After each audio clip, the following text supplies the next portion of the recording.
Distinguished guests, ladies and gentlemen, dear friends, good morning. 大家上午好.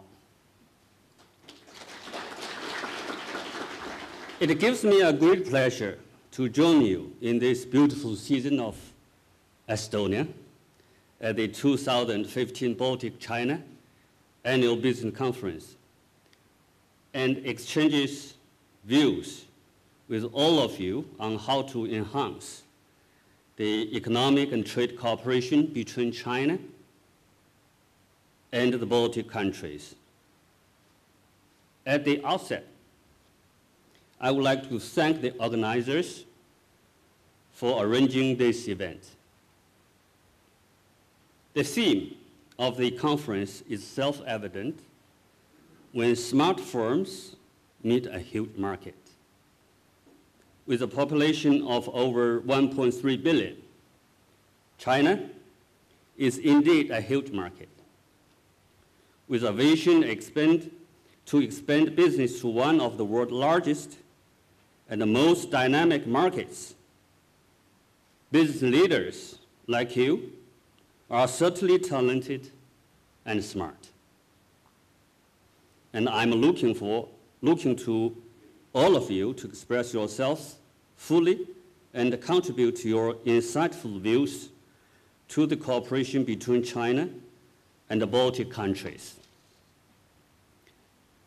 I believe all of you are interested in China's recent economic development.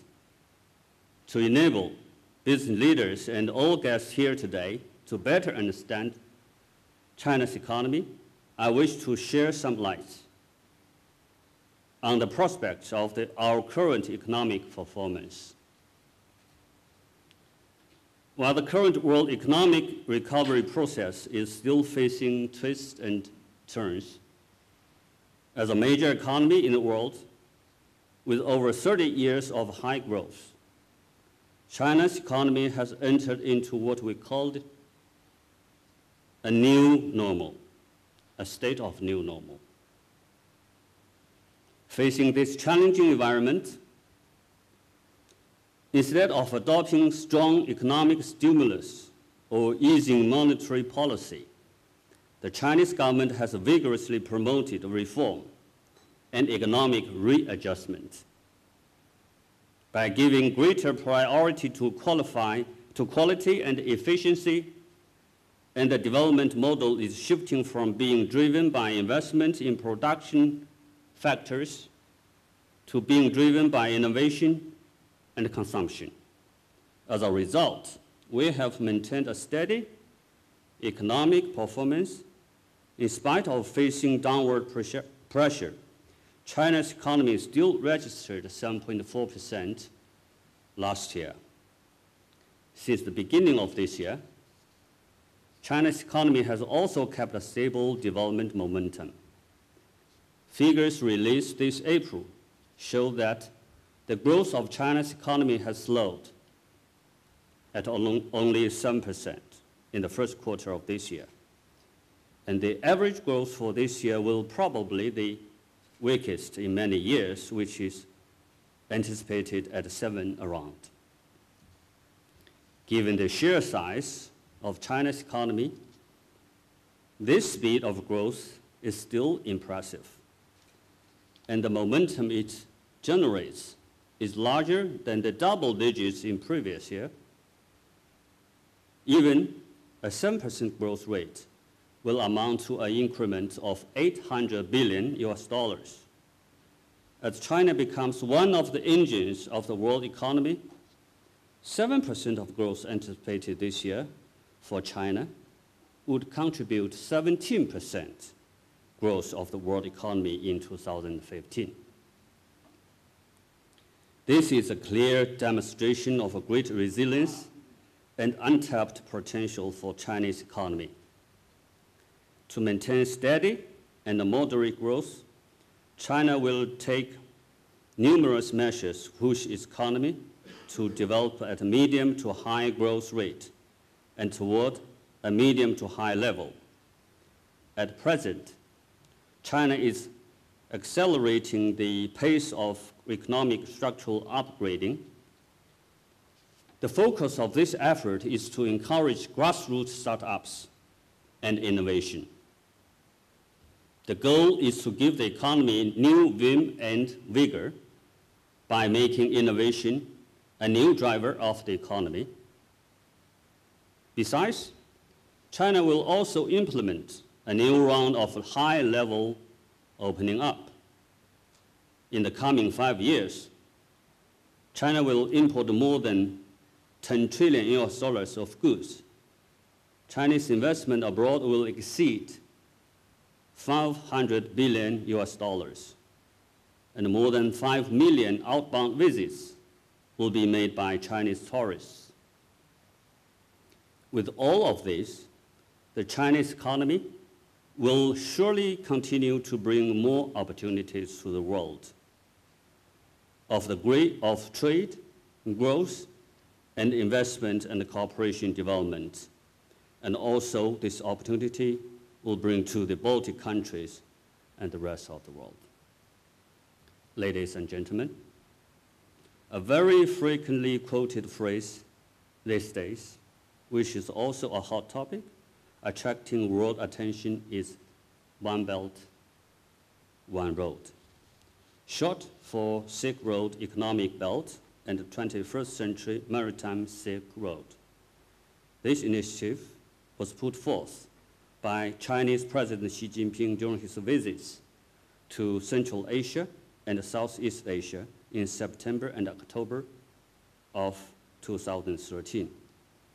The aim of the initiative is to strengthen connectivity between Asian, European, and African countries, to promote trade and investment and build a regional economic cooperation structure that is open, inclusive, balanced, and mutually beneficial to all sides.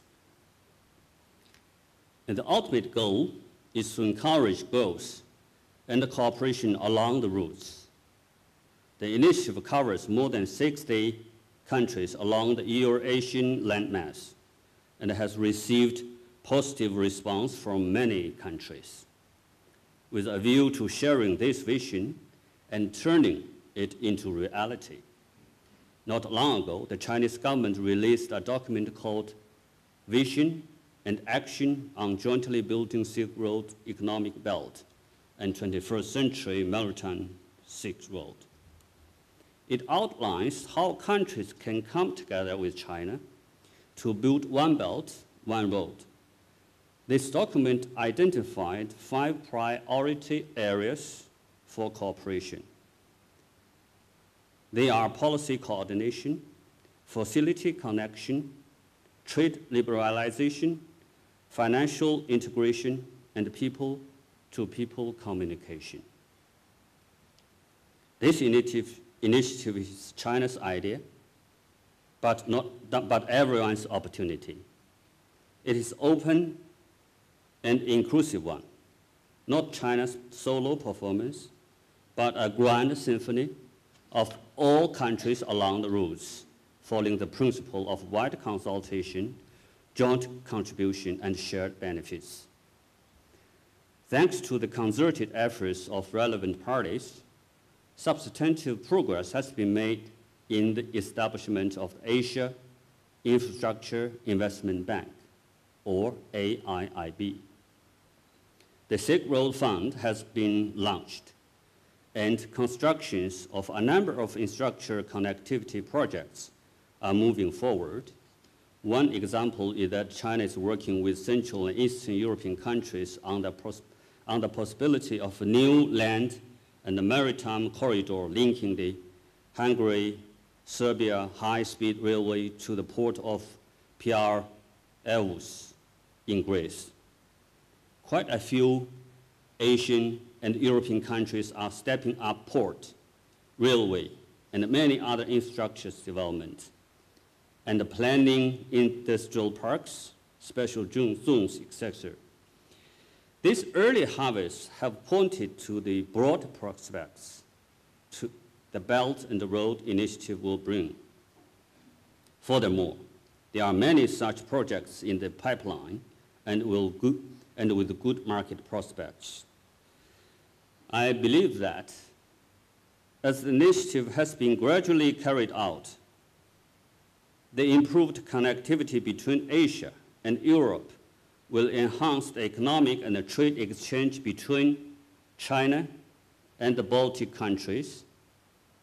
We welcome companies from Baltic regions to take part in the initiative, share the opportunities, and pursue a win-win development.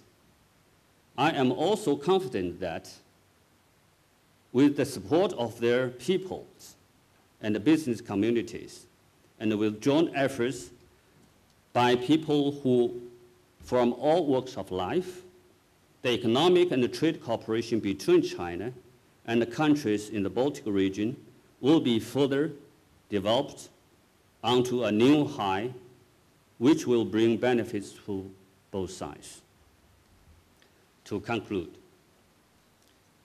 I wish this Baltic-China Annual Business Conference a complete success and all of you a very good health. Thank you.